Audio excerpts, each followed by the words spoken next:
तेरे माथे की नाग जो मणि है ना वो निकाल देंगे हम। जैसे तीर से उसकी अश्वत्थामा की निकाल दी थी ना नागमणि, और वो फिर बिना मणि के घूमता रहा था और आज तक घोड़ी बना फिर रहा, तो उसकी हालत हो जाएगी। बोल नहीं रहे यूजीसी पे। नपुंसक हैं वे लोग जो नहीं बोल रहे हैं। और जब चुनाव का समय आएगा ना, और जब मैं घर घर में वोट मांगने के लिए जाएंगे तब उनका इलाज समाज करेगा। इलाज होगा, बिल्कुल इलाज होगा, पक्का इलाज होगा या फिर वहीं पे 100% इलाज होगा।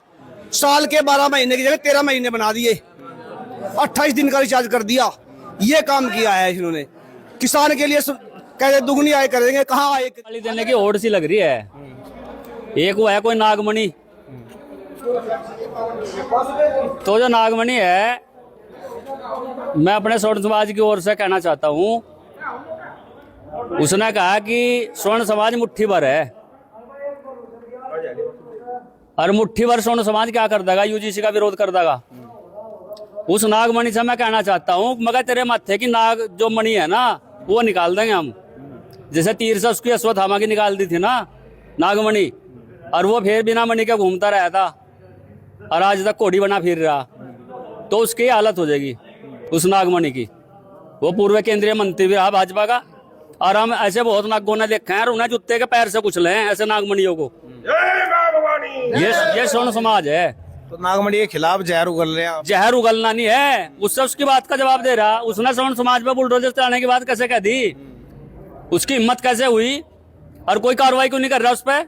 बीजेपी का पार्टी उस पर सत्ता में बैठा हुआ, उस पर पार्टी पे उस पर वो क्यों नहीं कर रही कार्रवाई? उस पर कार्रवाई होनी चाहिए भाई। जो स्वर्ण समाज को इतना सम्मानित समाज, इसने राष्ट्र के लिए धर्म के लिए अपनी जान देता है, कुर्बानी देता है, उसे मुट्ठी भर बताया क्या उसे, और वो बुलडोजर चलवाने की बात। यहाँ पर साक्षी मिश्रा जो है वो 10% बताती है। अजी वो साक्षी सांसद ने क्या पता, लोग हमें 10% बतावे, हम 35% हैं, और 35% का मतलब है उसे 10 गुना कर दो। एक आदमी 10 की ताकत रखे है। अगर प्रशासन छूट देना, और या मेरा क्षत्रिय समाज भी खड़ा और ब्राह्मण समाज भी खड़ा, हम एक आदमी 10 का हौसला रखें जी, चाहे वोट गिरवाने में हो, चाहे लड़ने में हो, और चाहे किसी काम में हो। हम डरने वाली कौम नहीं है। बहादुरी का इतिहास रहा हमारा, और बहादुर हैं और बहादुर रहेंगे। स्वर्ण समाज यूजीसी के खिलाफ जाग चुका है और आने वाले चुनाव में भाजपा का इलाज करना जानता है और करेगा। अच्छा, कुछ नेता भी बैठे सत्ता पक्ष में जिनकी बात करें, जिन्हें मुखौटे की बात की गई है कि मुखौटा पहनी हुई सरकार, उनका कैसा होगा जो सांसद बोल नहीं रहे यूजीसी पे? नपुंसक हैं वे लोग जो नहीं बोल रहे हैं। और जब चुनाव का समय आएगा ना, और जब मैं घर घर में वोट मांगने के लिए जाएंगे तब उनका इलाज समाज करेगा। इलाज होगा, बिल्कुल इलाज होगा, पक्का इलाज होगा या फिर वहीं पे 100% इलाज होगा।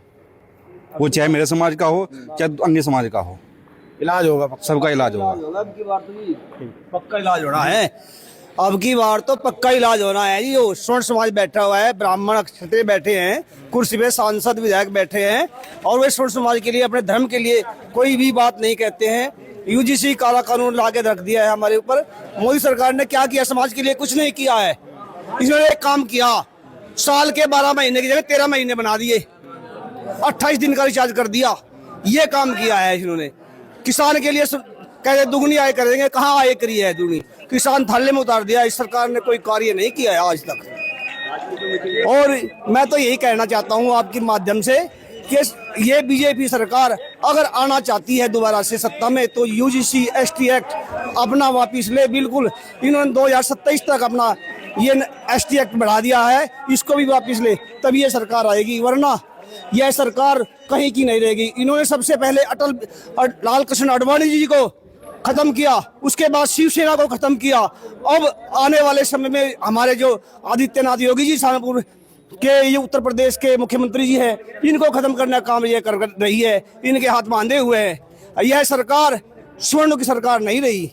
यह यूजीसी और ये एससी एक्ट वगैरह ला के जो